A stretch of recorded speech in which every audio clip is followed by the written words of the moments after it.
शिव ईश नमी, सहस गुणित विस्तार। सिद्ध चक्र पूजार चूं, शुद्ध त्रियोग समार।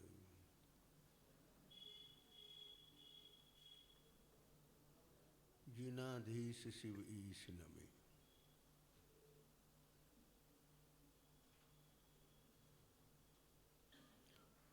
शिव के ईश,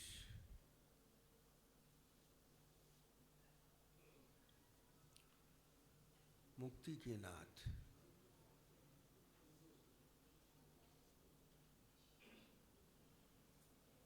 किंचित भी कदाचित भी बंधन नहीं, संबंध नहीं। समझ रहे? एक क्षेत्र अवगाह संबंध भी नहीं, यानी देहातीत।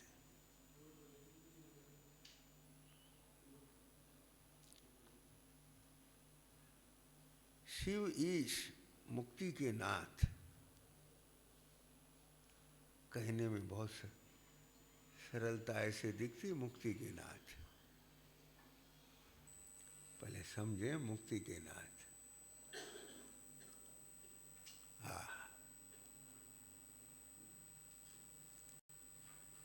नाथ, स्वामी।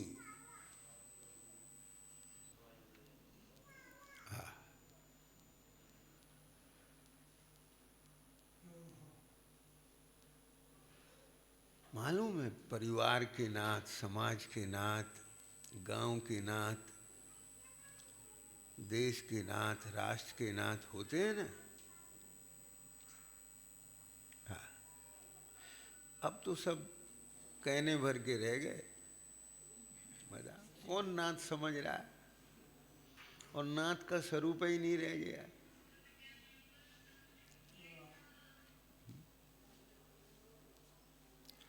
परिवार का मुखिया होता था, सबका ख्याल रखता था और सब उसका ख्याल रखते थे। ख्याल का अर्थ अकेला यही नहीं है कि सेवा करते थे, सब उसका ख्याल रखते थे, माने उसके द्वारा दिए गए निर्देशों का पालन करना भी उसका ख्याल रखना है। आप समझ गए कि नहीं? भैया, पंडित जी का ख्याल रखना, कोई तकलीफ नहीं होने पाए। अब यही ख्याल थोड़ा ही है कि भोजन पानी का ख्याल रख लिया। बहुत सारे हैं ख्याल, माने उन्हें कोई विकल्प नहीं होना चाहिए। अब ये समझते हैं लोग, बस घर में पिताजी ख्याल रखना चाहिए। अब पिताजी का ख्याल यही थोड़ा ही है कि उन्हें दवा मिल गई, भोजन मिल गया। किसी भी प्रकार से उन्हें विकल्प आकुलता नहीं होना चाहिए। क्यों भैया नरेंद्र, बोलो? ख्याल रखना। और वो भी ख्याल रखते हैं कि किसी को कोई विकल्प आकुलता नहीं रहे। राजा ख्याल रखता है। आप समझ गए? परस्पर ख्याल रखा जाता है। समझ गए कि नहीं समझ गए? नाथ, ये तो लोक व्यवहार की बात कही। हाँ,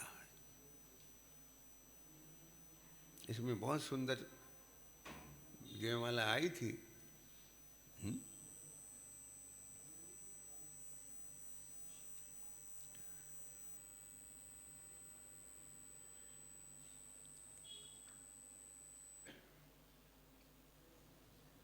किसी पर हुक्म नहीं चलाते हो, फिर भी तीन लोग के नाथ कहलाते। किसी का कुछ नहीं करते, फिर भी तीन लोग के नाथ कहलाते। मालूम इसका भाव कि तीन लोक के जितने भी जीव हैं उनका ख्याल रख रहे हैं ये। क्या मतलब? कि तीन लोक के जीवों का हित इसी बात में है कि सब अपना अपना ख्याल रखें।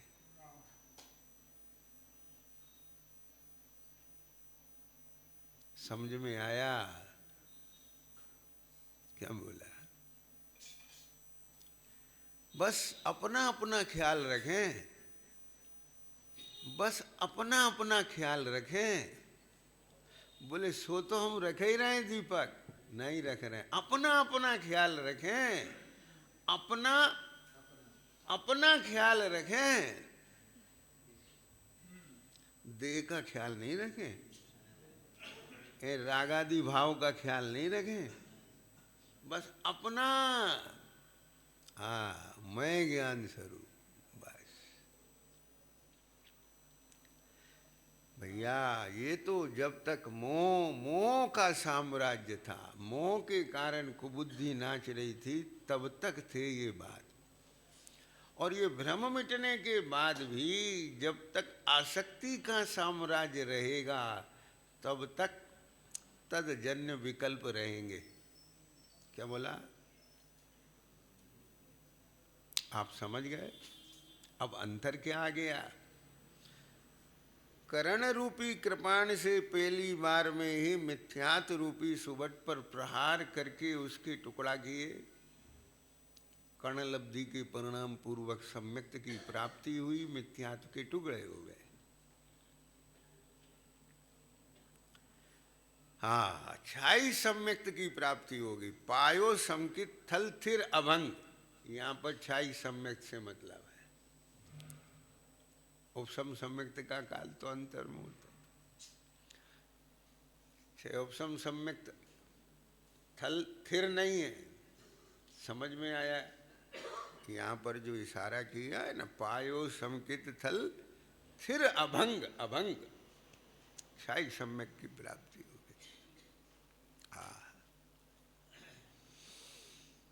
निज पर विवेक अंतर पुनीत।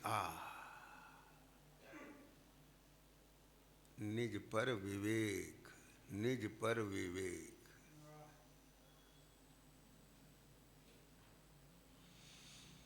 अंतर पुनीत। ये बाहर का निज पर तो मोही बहुत करता रहा। एक बच्चा भी, ये हमारी चीज है, समझ गए क्या? बोलो। उसके छोटे भाई बहन को कोई प्रेम से मेहमान उठा ले तो मेरे भैया को ले लिया इसने, ले नहीं जाए, बताओ कितने प्राण निकलते हैं उसके। मेरा भाई, समझ गए क्या? नहीं बताओ।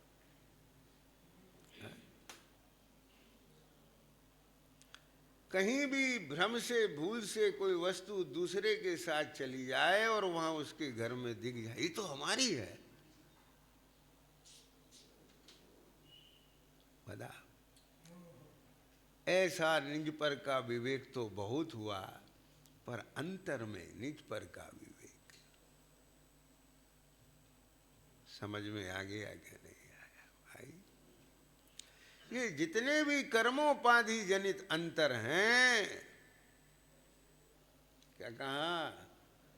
ये जितने भी कर्मोपाधि जनित अंतर हैं, हाँ, ये देव गति के जीव हैं, ये मनुष्य गति के जीव हैं, ये नरक गति के जीव हैं, ये मनुष्य गति के जीव हैं, ये अमुक क्षत्रिय है, शूद्र है, ब्राह्मण है, वैश्य है, पुरुष है, स्त्री, नपुंसक, एक इंद्री, दो इंद्री, सब भेद हैं, सब कर्मोपाधि जनित है।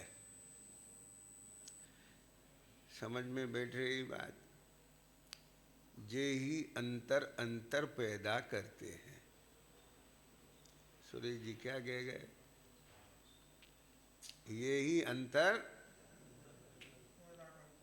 अंतर पैदा करते। बाहर के अंतर नहीं, भीतर से अंतर कर। क्या कहा? समझ में आया कि नहीं आया? बाहर के अंतर की वासना और संस्कार तेरे अनादिकाल से है, पर तू एक बार भीतर से अंतर कर, ये स्वयं और ये पर।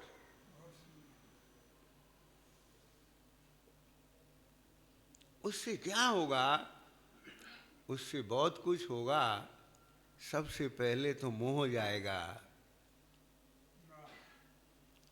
और जब स्वयं और पर का अंतर हो जाएगा तो उपयोग स्वयं में लगेगा, पर से हटेगा। तो जो अभी पर में रहने से चारित्र मोह की प्रकृतियां उदय में आकर के अच्छे बुरे के विकल्प कराती थी। यद्यपि ज्ञान श्रद्धान जान गया था कि ये जो कार्य होता है, ये कार्य भी चारित्र मोह की प्रकृति का कार्य, मेरा नहीं, मेरी तो ज्ञात्रता है। किंतु उसका संग करने से जो विकल्प जन्य आकुलता का संवेदन होता है, ध्यान से सुनना, यद्यपि अंतर में ज्ञान श्रद्धान में इतना इतना टंकोत किरण है कि आकुलता का वेदन होने पर भी मैं आकुलता रूप होता नहीं हूं, मैं तो चित स्वरूप ही रहता हूं। किंतु वह आकुलता का संवेदन इस बात को इंडिकेट करता है कि उपयोग बाहर है। समझ में आया? क्या बोला? मैं रहूं आप में, आप लें। आत्म के अहित विषय कसाय, इनमें मेरी परिणति न जाए। परिणति जाने पर भी मैं विषय कसाय रूप होता नहीं। विषय कसाय मेरा कुछ बिगाड़ सकते नहीं, परंतु मैं बाहर गया क्यों? क्या बोला? यह अन्याय है, यह अतिक्रमण है। क्या बोला?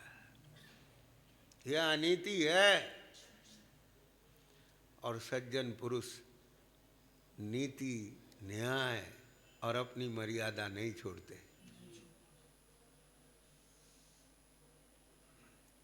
बात को समझिए। शाम कल किसी से पूछा था,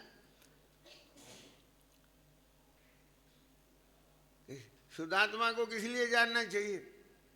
बोले सुखी होने के लिए। अरे भाई, मेरा स्वरूप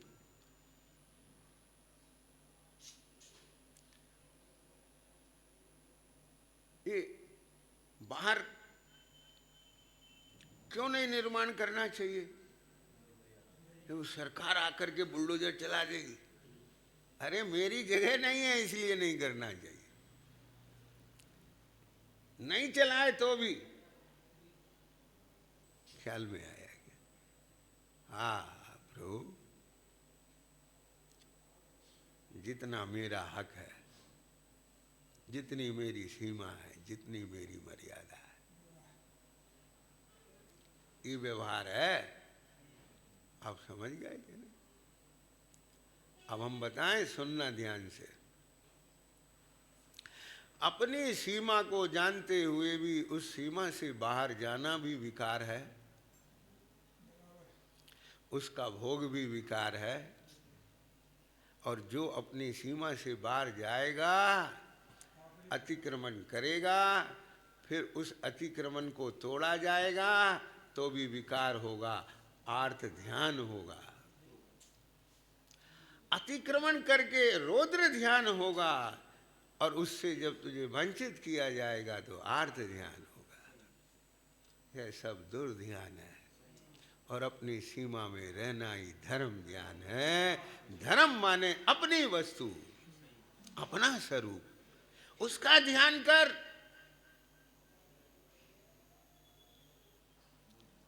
क्या करें, सब शब्दों में रह गया भैया, जीवन से जोड़ा नहीं, जीवन प्रयोगशाला बनती नहीं।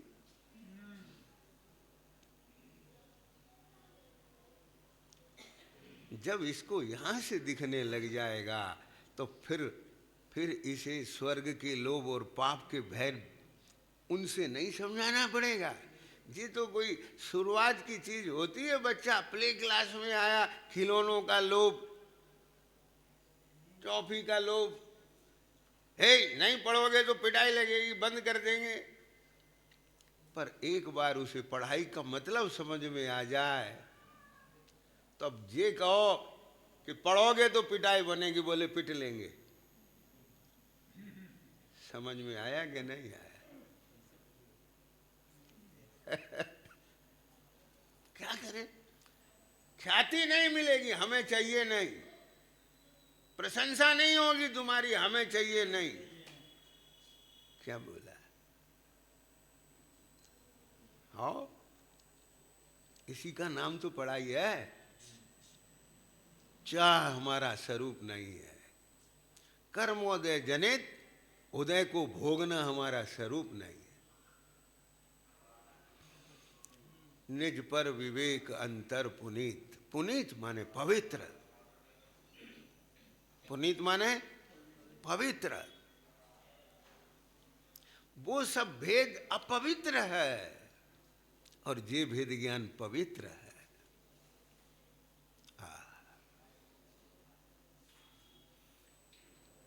भैया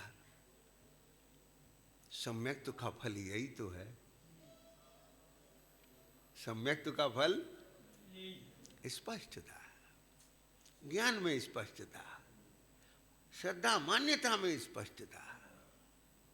कहीं किंचित भी किंचित भी समझ में आ रहा है कि नहीं आ रहा? अपनी वस्तु सो अपनी और दूसरे की वस्तु सो दूसरे की। क्या बोला?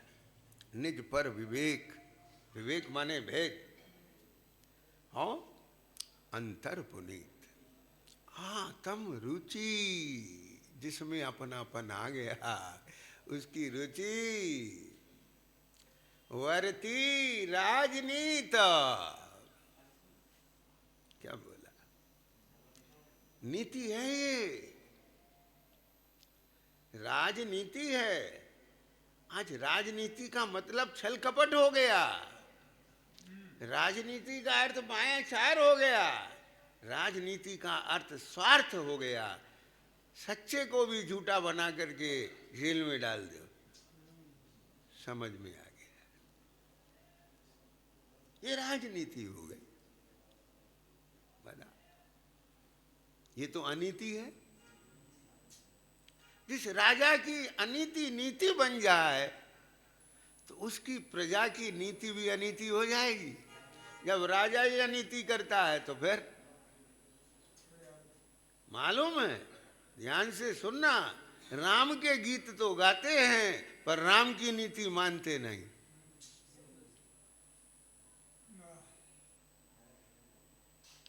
राम ने नीति का उल्लंघन नहीं किया, सीता का त्याग किया। कि देखो मैं सीता को ले आया, तो प्रजा का एक व्यक्ति कहता है जब राम सीता को रख सकते हैं तो मुझे क्या दिक्कत। राम का दिमाग कौन गया, ये क्या कह रहे, ओहो ये तो प्रजा के अंदर सब भ्रष्टाचार, अनीति फैल जाएगी। जब राजा ऐसा है तो हमें क्या दिक्कत। हाँ, सीता का त्याग करो। इसका अर्थ क्या हो गया? जब राजा अनीति करे तो प्रजा को अवसर खुल जाते हैं। ये है राम राज और ये है राजनीति उनकी। समझ गए? राम के नाम लेने से और राम के गीत गाने से राजनीति नहीं हो जाएगी। राम ने कैसा चरित्र था, राम का क्या नीति थी उनकी, उसको समझने से और धारण करने से राजनीति पड़ी जाएगी। क्या कह रहे? आप समझ गए हो? हाँ, हमारे राजा सिद्ध भगवान, उनकी नीति निज पर विवेक अंतर पुनीत। ये विश्व की मर्यादा है। तू आत्म तत्व है, जीव है, भले ही यहाँ 6 द्रव का मिलाप है। एक साथ 6 द्रव रहते हैं इस विश्व में, किंतु इस विश्व की अटल मर्यादा है, एक द्रव दूसरे द्रव को छूता भी नहीं। एक द्रव दूसरे द्रव का कार्य करता नहीं। ख्याल में आ गया? अब बात को समझना ये खाली कहने सुनने की बात नहीं है। सम्यक दर्शन का मतलब है इस विश्व की व्यवस्था का स्पष्ट अवलोकन पूर्वक मोह जनित चक्षु से दिखने वाला भ्रम मिट जाना और स्पष्ट रूप से स्वसत्ता और परसत्ता भिन्न बाज जाना। ख्याल में आ गया? हाँ,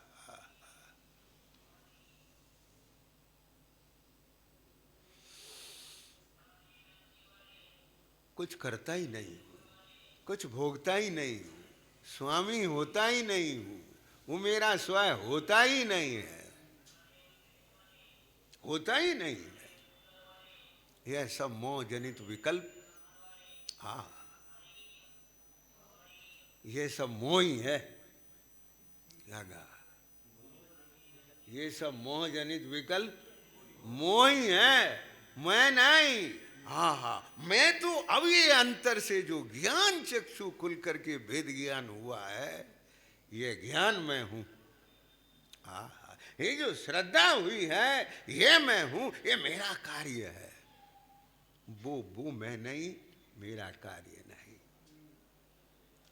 ये जो यहाँ पर सेव हुआ है ना सम्यक्त के काल में, अब वह चारित्र मोह का उदय आए। ख्याल में आ गया? वो अपना कर्तव्य दिखाए तो भी ये जो प्रतीति है ये बोलती है ये मेरा कार्य नहीं।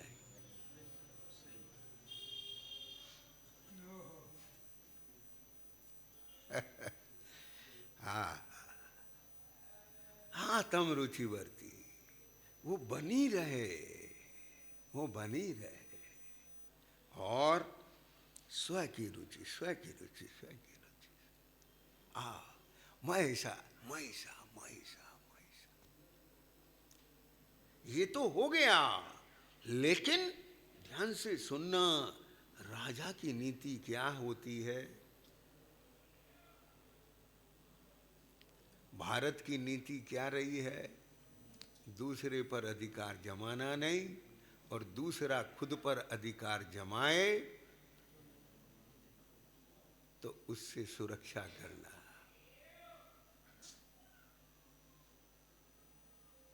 समझ रहे हो? ये भारत की नीति, ये नीति से आई है।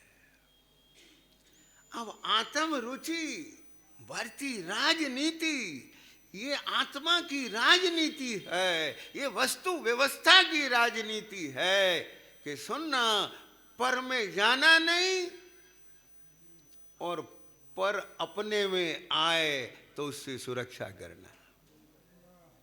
क्या क्या क्या?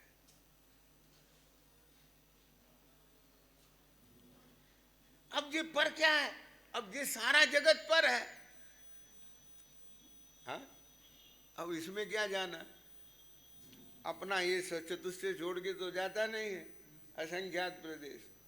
परंतु अब यही जो ये कर्म का उदय आता है, क्या कह गए? अब इस कर्म के उदय में तो जाना नहीं, और यदि इसका उदय आ जाए तो भेद ज्ञान करके अपने को सुरक्षित कर लेना। ख्याल में आ गया? इसका नाम है आत्म रुचिवर्ती राजनीति। ये हर पर्याय का पुरुषार्थ है। क्या बोला? प्रत्येक पर्याय का पुरुषार्थ है। भारत के सैनिक, भारत के जवान, भारत की नीति 24 घंटे 24x7 यही तो कार्य कर रहे हैं। क्या बोला? सीमा पर डटे हैं, दूसरे की सीमा पे जाते नहीं, और अपनी सीमा में कोई आ जाए तो उसे आने देते नहीं। क्या बोला?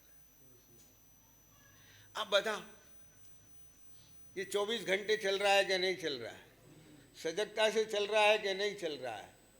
आप और हम यहाँ नींद चैन से सो जाते हैं, लेकिन वो चैन से सोते नहीं। समझ गए? क्या कह गए?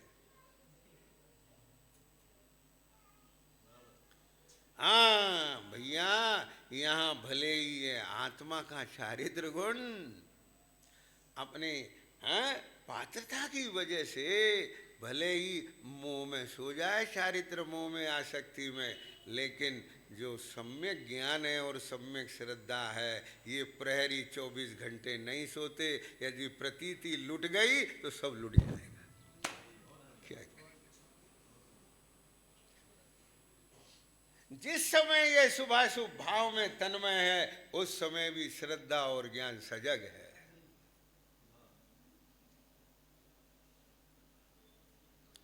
अब बताओ, लेकिन ध्यान से सुनना। अब बहुत गजब बात आ रही है, सुनने लायक। वे वहां सीमा पर सुरक्षा करें, हाँ, और तुम यहां देश में कुछ भी करो।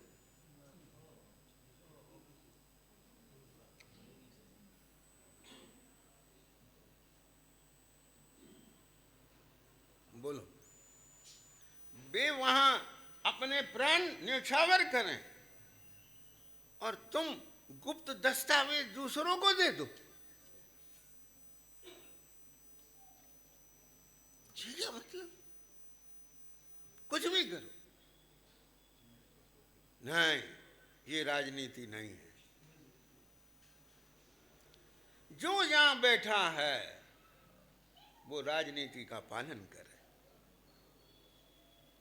जवान अपनी राजनीति, उनकी अपनी नीति है, राष्ट्रपति की अपनी नीति है, प्रधानमंत्री की अपनी नीति है, जितने भी प्रांत हैं उन सबके मुख्यमंत्रियों की अपनी नीति है, जिसने अपने कैबिनेट को जो शिक्षा दीक्षा दी है, पदभार दिया है, कर्तव्य दिए हैं, अधिकार दिए हैं, उनकी अपनी नीति है।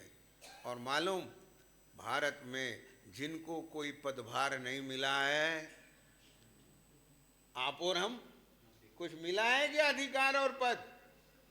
हमें तो कछु नहीं मिला है। कौन कहता है नहीं मिला है? हमें नागरिकता का अधिकार मिला है, और नागरिक होने के साथ साथ हमें कर्तव्य भी मिले हैं। इसलिए हमें अपने अधिकार और कर्तव्यों का पालन करना चाहिए। हमारा अधिकार केवल एक दिन वोट डालना नहीं है, 365 दिन ये देखना है कि सरकार राजनीति का पालन कर रही है कि नहीं कर रही है, और हम भी अपनी राजनीति का पालन कर रहे हैं कि नहीं कर रहे।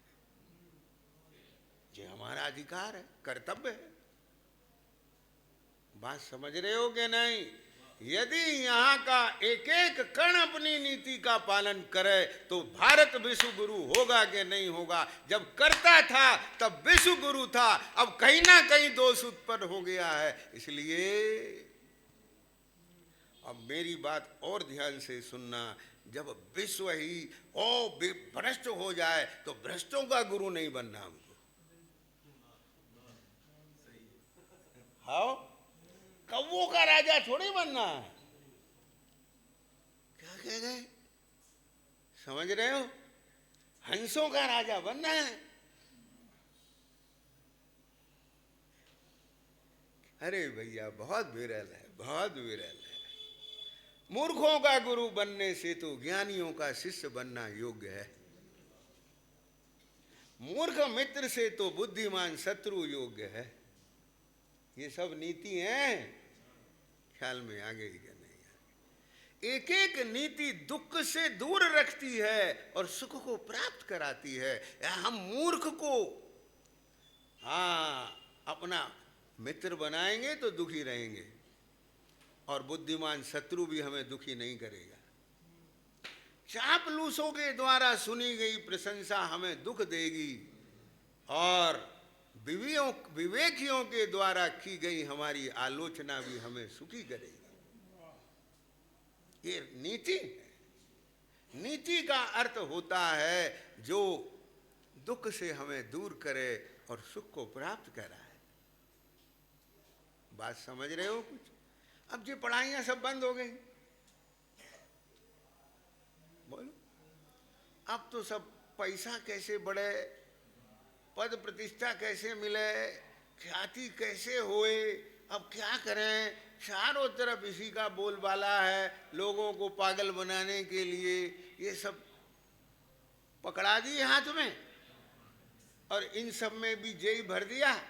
बस अपने ज्ञान दर्शन चेतना को भाई इसी में लगाओ कि हमें फॉलोइंग कैसे मिले, लाइक कैसे होए, फॉलोअर कैसे बढ़े, सब्सक्राइबर कैसे बढ़े। बस ख्याल में आया? हमें 1 लाख लोग सुनते हैं, बस। अब वो क्या सुनते हैं ये कछु पता ही नहीं, और सुन के क्या करते हैं उससे कोई मतलब नहीं। मतलब तो एक ही बात से है, कितने सुनते? 2 सुनाने वाले थे, 1 सुनने वाला था, भगवान बन गया। और 1 सुनाने वाला और 1 लाख सुनने वाले और नरक चले जाएं तो क्या मतलब? बोलो, विचार नहीं करते। सत को संख्या की आवश्यकता नहीं होती, सत तो अपने में ही अनंत होता है। क्या कह गए? सत तो अपने आप में ही अनंत होता है, सत एक भी नहीं होता। अनंत को लिए होता है वही सत होता है, परिपूर्ण होता है वही सत होता है। सत कभी अपूर्ण नहीं होता, अपूर्ण कभी सत नहीं होता। ये एक एक नीति है, ये सिद्धांत है ये भाई। जब इन सब का पारगामी जीव हो गया, ज्ञान में सब भास गया, पहले आगम का सेवन किया था, युक्ति के अवलंबन से सब भाषा था, अब स्वानुभव से प्रमाण हो गया। हाँ, अब क्या रह जाएगा बोलो? अब क्या कहती है नीति? क्षण क्षण। ओहो, एक बात सुनना, ये पूजा में पढ़ते हैं आप, क्षण भर निज रस को पी चेतन। नहीं, सुधार करो, क्षण क्षण निज रस को पी चेतन। वो अपेक्षा तो ये है, एक क्षण भी पिएगा तो उसका ये फल आएगा। अरे एक क्षण पी के ये फल आएगा तो क्षण क्षण पीने से क्या होगा? और सुनो न्याय इसकी बात। ओ, एक क्षण भी हम क्यों पिए, दूसरे का क्यों पिए, दूसरे का एक क्षण भी क्यों पिए, और अपना क्षण क्षण क्यों ना पिए? क्या कह गए? तो क्षण भर क्यों पिए, क्षण क्षण क्यों ना पिए? क्या कह हैं? हाँ, सोचो। लेकिन क्या पी रहे हैं क्षण क्षण? हाँ, मोह महामद। भैया समझ गए कुछ? निज पर विवेक अंतर पुनीत, आत्म रुचिवर्ती राजनीति। ये राजनीति, जग विभव विभाव असार ए हो। क्या कहें, इतना दिखता है, इतना दिखता है, इतना भासता है, जब भासता है तो वचन नहीं होता। ख्याल में आ गया? लेकिन ये इसलिए कह रहा हूं, आप देखो, आपको भासेगा। बहुत है, अगाध है। सिद्धों के गुणों का वर्णन करना जैसे अशक्य है, समझ में आ रहा है कि नहीं आ रहा है? ये सुनो, जब ये निर्मल भेद ज्ञान के प्रकाश में दिखता है तो अनंतता दिखती है, ख्याल में आ गया। बस यही सिद्धों के गुण हैं, इसीलिए उनका वर्णन करना अशक्य है। आप समझ गए बात? विभव और विभाव असार दिखने लग गए हैं।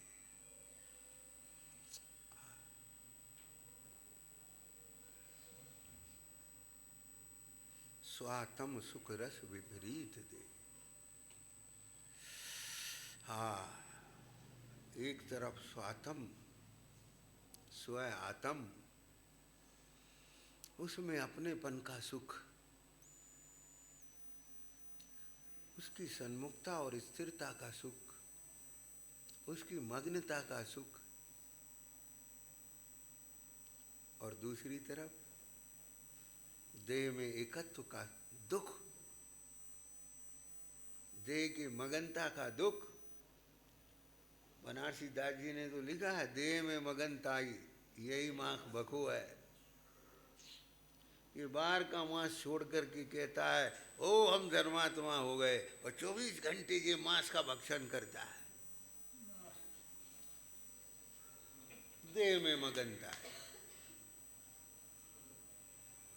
ये बाहर का जुआ छोड़ करके सोचता है हम धर्मात्मा हो गए, शुभ में जीत अशुभ में हार, यही द्युत क्रीड़ा है। विचार तो करें हम, ख्याल में आ गई? तो पानी छोड़ने की जरूरत है। जो वही नहीं छोड़ पाए उसी की क्या समझ में आए? जिसे वही समझ में नहीं आए जी कहां से समझ में आए? अब वो समझ में आ गई तो जे समझो, उतना ही समझ करके संतुष्ट नहीं हो जाओ भाई। जी कह रहे हैं भगवान, धीरज आओ। यहां तो कहते हैं, सुनो भाई,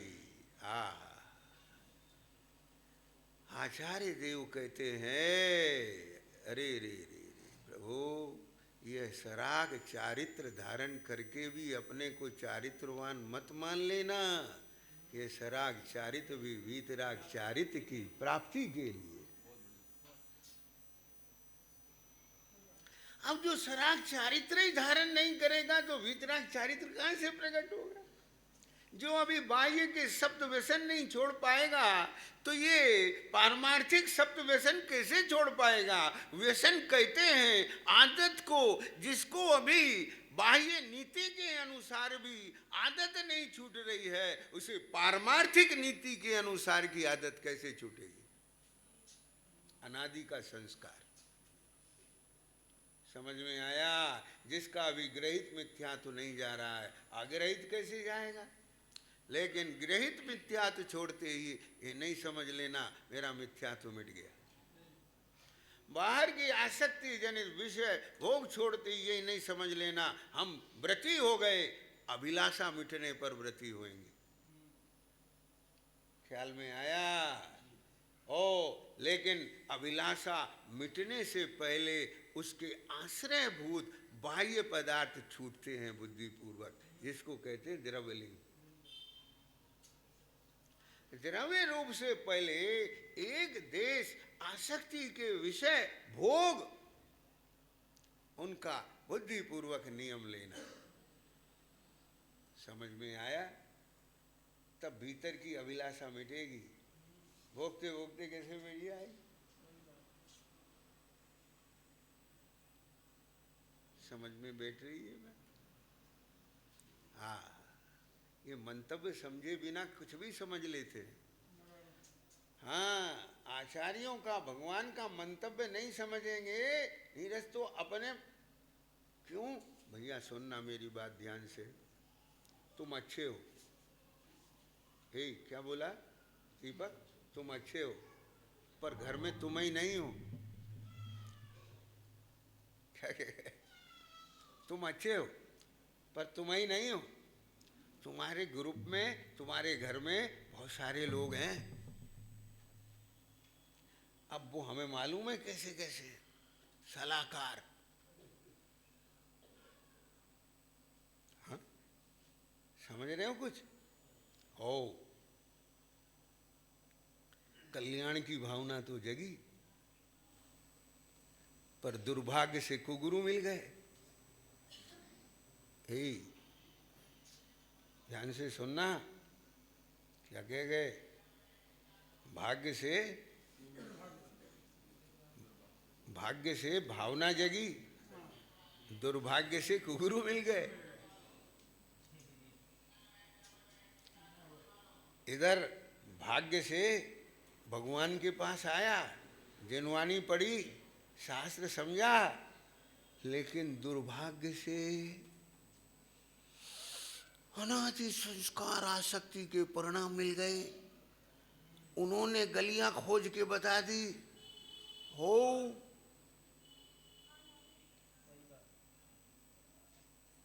और तेरे मोह को पुष्ट करा दिया, और तुझे लग गया मुझे तत्व निर्णय हो गया, मुझे सम्यक दर्शन हो गया, कछु नहीं हुआ। समझ नहीं पाए अनिल, समझाए? ये सुनो, आओ देखो, एक बात ध्यान रखना, 10 कुसंगियों के साथ रहने से अकेले रह लेना।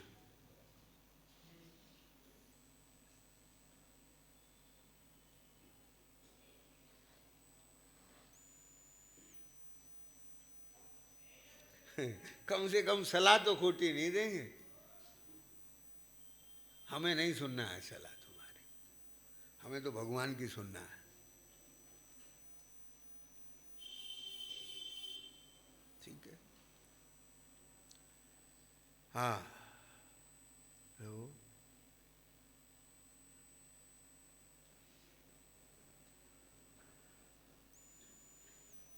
इसीलिए छद्मस को आदर्श नहीं बनाना चाहिए।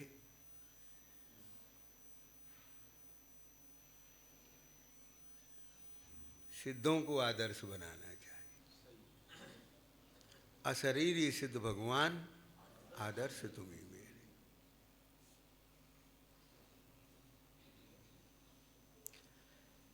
अब सिद्धों के समूह में जाके तो तब रहेंगे। अभी तो छद्मस्तों के समूह में रहना पड़ेगा, और छद्मस्त निर्दोष होते नहीं है।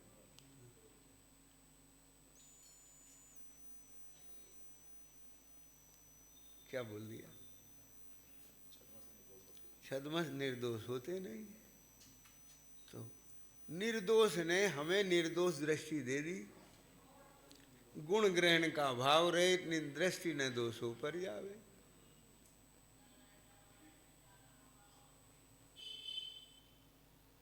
गुण ग्रहण का भाव रहे, दृष्टि न दोषों पर जावे।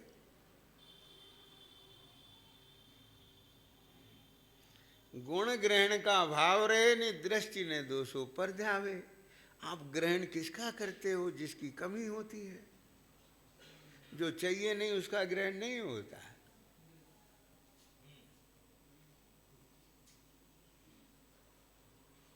आप भी सकल गे पढ़ रहे हैं, हम भी सकल गे पढ़ रहे हैं, आपको भी याद है, हमें भी याद है। हम आपसे क्या सीखें? आपको मौखिक याद है, हमको नहीं याद है, तो हम आपसे सीखें। भैया देखो, ये मौखिक पढ़ पा रहे हैं, हम नहीं पढ़ पा रहे हैं, याद करो। ये है गुण ग्रहण का भाव। समझ गए? माने ऐसा गुण हम में आए। पर बिन जाने ते दोष गुणन को कैसे गई तजिए। समझ रहे हो बात को? हो निर्दोष स्वभाव,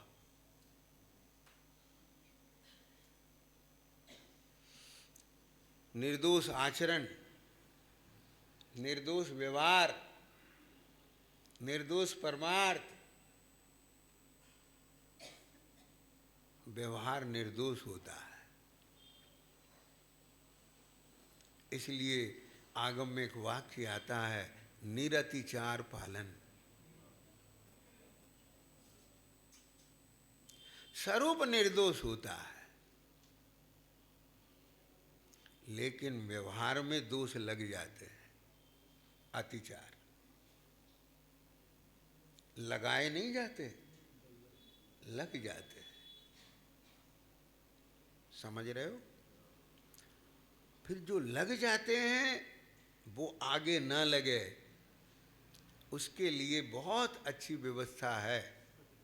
ये सब कोडिंग है, प्रोग्रामिंग है, जिसके द्वारा वह यथार्थ निरतिचार तक पहुँचे। सबसे पहले स्वयं को आलोचना हो। गुरु के पास जाके निंदा गरिया करे, यहाँ निंदा गरिया करे, प्रभु गलती हो गई, प्रायश्चित दो, अब प्रतिक्रमण करता, आगे नहीं करूँगा, प्रत्याख्यान करता। अब बोलो कितनी जगह पर वही वही वही वही वही अफर्मेशन हुई कि नहीं हुई? समझ में बैठा कि नहीं बैठा? बड़ा फील किया कि नहीं किया? हाँ हाँ।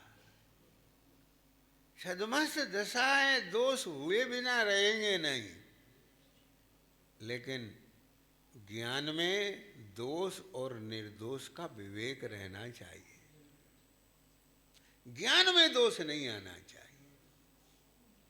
यदि ज्ञान में ही दोष आ गया तो दोष और निर्दोष को कौन पहचानेगा?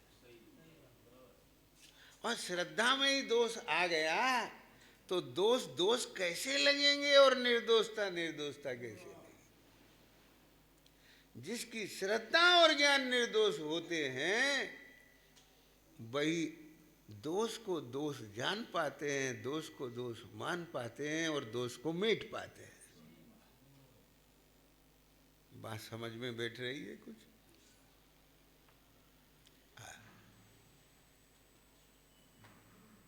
हे भैया, गुण ग्रहण का अभाव रहे, नि दृष्टि न दोषों पर जावे। इसका मतलब ये है किसी के दोष देखकर छल ग्रहण मत करना। क्या भाई साहब कुर्सी पे बैठे हैं तो हम क्यों नहीं बैठ सकते? आप समझ गए? हाँ, हे भैया क्या कह गए? समझ रहे हो? अब भाई साहब से पूछो कुर्सी पर बैठना दोष दिखता है कि निर्दोषता दिखती है?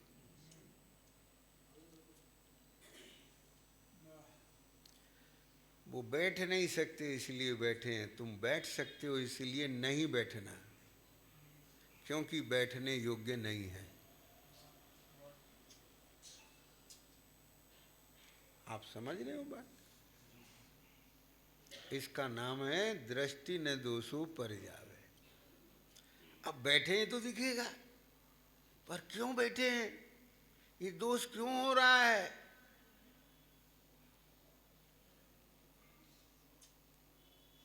ख्याल में आया? कर्म का उदय आया कि दोष हम में नहीं आए। ऐसा कर्म का उदय नहीं आए जब तक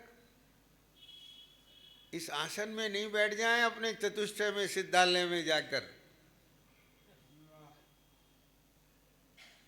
तो जी कर्म का उदय ऐसे ही नहीं आ गया। पूर्व में कुछ हाँ विराधना हुई होगी किसी की, समझ रहे हो? कुछ असाधना हुई होगी, अपराध हुआ होगा, उसका उदय आया है। हमारे जीवन में ऐसी मजबूरी ना आए। अब मेरी बात आगे सुनते जाना।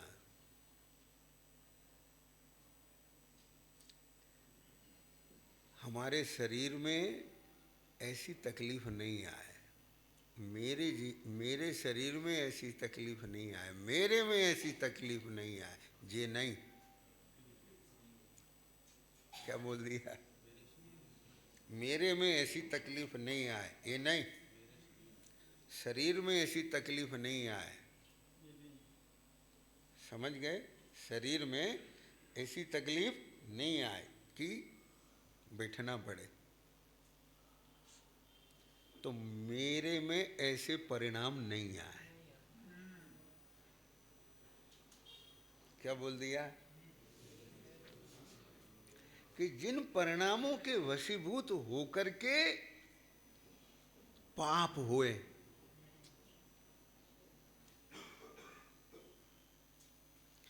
अब परिणामों के वशीभूत होके पाप क्यों होते हैं? बेपरिणाम होते क्यों हैं?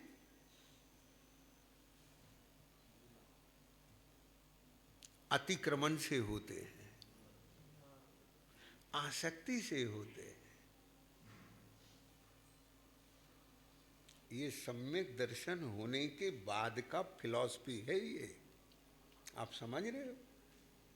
एक एंगल से नहीं, अनेक एंगल से। जिनागम में जितने एंगल और नयों से विवक्षाएं की गई हैं, वह सब कुछ आत्मसात होकर के जीवन का पाठ बन जाती है। आप समझ रहे हो कुछ? क्या बोला?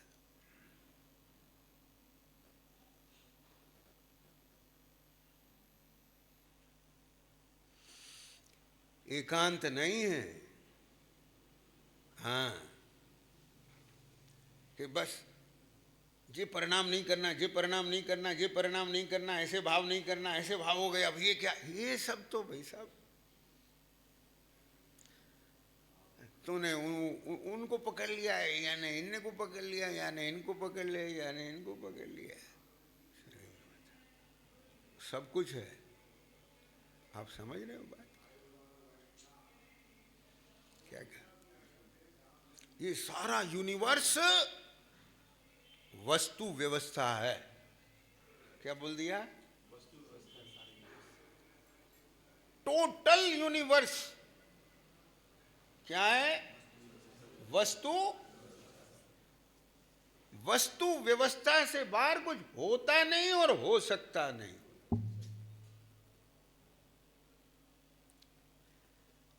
और जब वस्तु व्यवस्था ज्ञान श्रद्धान का विषय बन जाए तो सब झलकेगा क्या नहीं झलकेगा? बता, करना नियोग आ गया, चरना नियोग आ गया, प्रथमा नियोग आ गया, द्रव्या नियोग आ गया, अध्यात्म आ गया, हो एकद विभक्त आ गया, सब वस्तु व्यवस्था का पार्ट है क्या नहीं है? बता, हाँ, उपयोग जाके कर्मोदय में जुड़ेगा तो उसका निमित्त पाकर के इधर विकार रूप नैमित्तिक होगा। बता, आप समझ गए क्या नहीं समझ में आए? ये सारी व्यवस्थाएं हैं क्या नहीं अपनी जगह? एकांत नहीं होता, भगवान का मार्ग अनेकांत है। उसका निरूपण की शैली स्याद्वाद है। प्रयोजन साधने के लिए, प्रयोजन साधने के लिए कब कौन सा प्रयोजन साध रहे हो ध्यान रखना अनिल। जब जो प्रयोजन हो तब उसका सम्यक एकांत होता है, और सम्यक एकांत उसका होता है जिसके ज्ञान में अनेकांत होता है। जब आपको अपने घर जाना है तब वहाँ व्यवहार का प्रयोजन लगेगा, ये घर हमारे नहीं, ये घर हमारे, हमारा घर। ठोक के कहो ना, डरते क्यों? हमारा घर कहेंगे तो हम मिथ्या दृष्टि हो जाएंगे। नहीं, तुम हमारा घर नहीं कहोगे तो भी मिथ्या दृष्टि हो जाओ।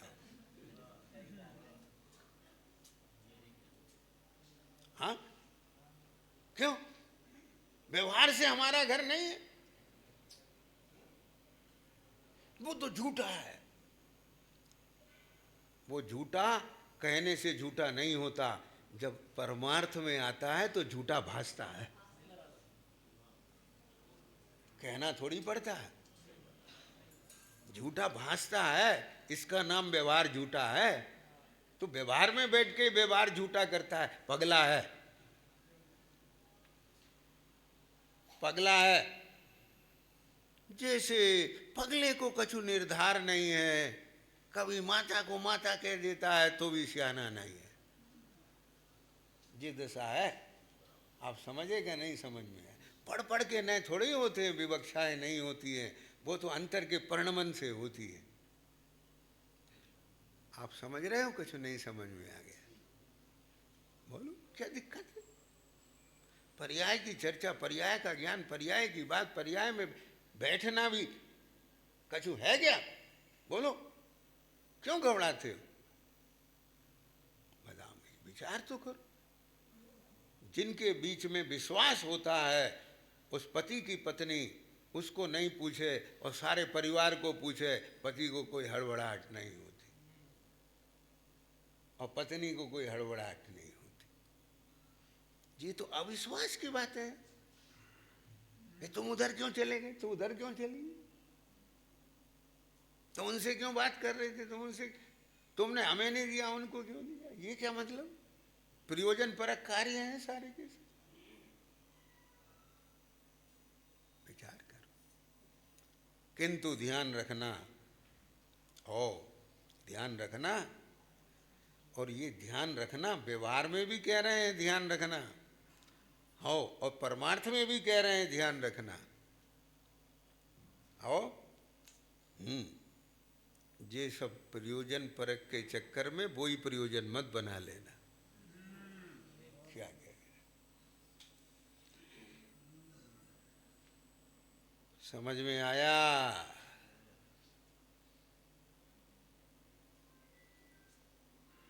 मूल प्रयोजन को मत भूल जाना। क्या कह गए? समझ में बैठी बात? मूल को मत भूल जाना, स्वभाव को मत भूल जाना, निसत्ता को मत भूल जाना भाई। निज पर विवेक अंतर पुनीत, आत्म रुचिवर्ती हो, जग विभव विभाव असारे, सब असार दिखने। ये कहाँ बैठ के दिख रहे हैं भाई? जितनी जितनी सुसन्मुखता गहराई बनती है, उसमें भासते हैं बस भासते हैं। अब इतनी विशुद्धता की दशा बन जाती है, भासने लग जाते हैं बस। अब बात को सुनना, अब तो इसी में रहना चाहिए। चलो अब छोड़े ना सब, अब सब छोड़ो ना, अब तो यहीं रहेंगे अपने पास। ध्यान देना, अपने को जो सबसे प्रिय होता है उसका भोग एकांत में करना चाहता है। खास बात बोलो सुरेश जी, सार्वजनिक की एकांत? भला खास से बात,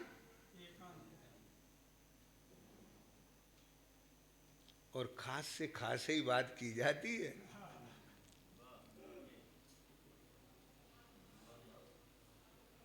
समझ गए?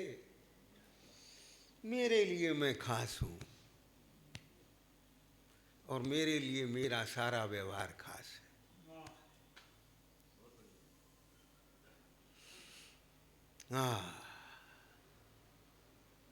ये बातें नहीं, वो तो जब अंतर का परिणमन होता है तब की बात है। चल मोए भावे न भैया थारो देश, ये तो शब्द हैं, वो भाषणा है। रहेंगे हम तो बस। अब तो ये घर छोड़ के यहाँ तो रह नहीं पाएंगे अपने घर में, ठीक है? समझ गए? एकांत में जाके रहेंगे ना अपने घर में।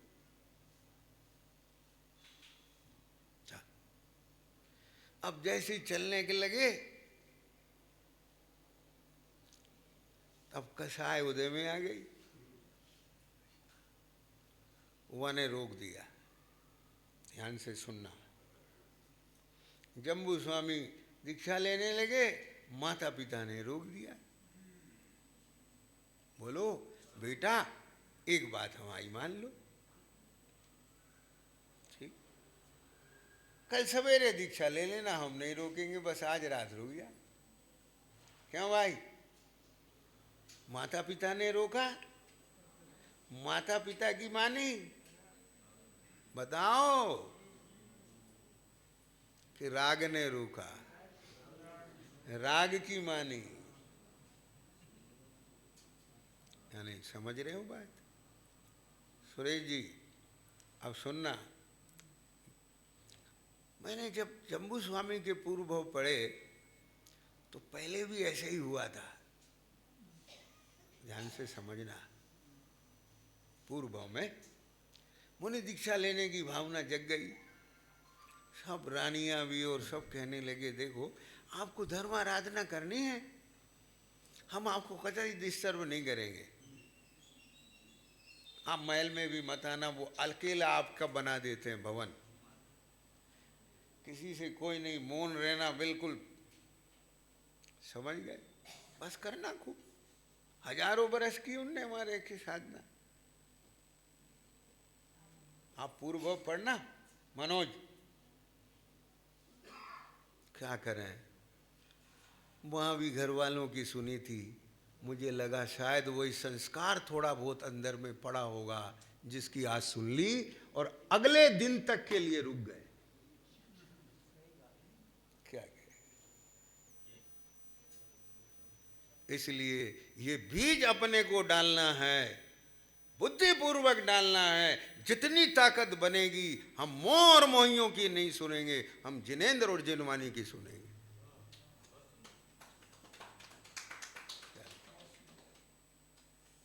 हमें ये अंतर पुनीत होना चाहिए, विवेक होना चाहिए। ए भैया कि गुण क्या है और दोष क्या है, मोह क्या है, निर्मोह क्या है, स्वभाव क्या है, विभाव क्या है, ताते जिनवर कथित तत्व अभ्यास करीजिए, संशय विभ्रम मोहता है। बस इसमें आप जीवन लगाएं। यदि ये सारी बात आपको अच्छी लगी है तो उस तक पहुंचने का मार्ग ताते जिनवर कथित तत्व अभ्यास करिए, बिन जाने थे दोष गुणन को कैसे जाइए, ईमानदारी के साथ में, घबराओ नहीं। बस इतना आपको लगने लगा होगा, मैं आत्मा हूँ, ये नहीं हूँ, ये सब संयोग हैं, इतना तो सबको लगने ही लगा होगा और लगना ही चाहिए। भले ही अभी हो सम्यक्त की भूमिका नहीं मिली हो, लेकिन इतना तो लगना ही चाहिए और लग रहा होगा। बात तो सच्ची है, बात तो सच्ची है, बात तो सच्ची, कुछ नहीं है, कुछ नहीं है। बस जब ये लग रहा हो तो बस इसे लगाए रखना। क्या कहेगा? जब मुंह किसी अच्छे स्वाद से भर जाए तो फिर भैया ये ले, टेस्ट खराब हो जाएगा। अब टेस्ट मत खराब करना। समझ गए कि नहीं समझ में आई बात? क्या है, मत करना खराब, बस ये सीख लेके जाना, ताते जिनवर तत्व अभ्यास। अब हमको इसी कार्य में लगना है, अपना कार्य करना है। ओम नमः शिवाय।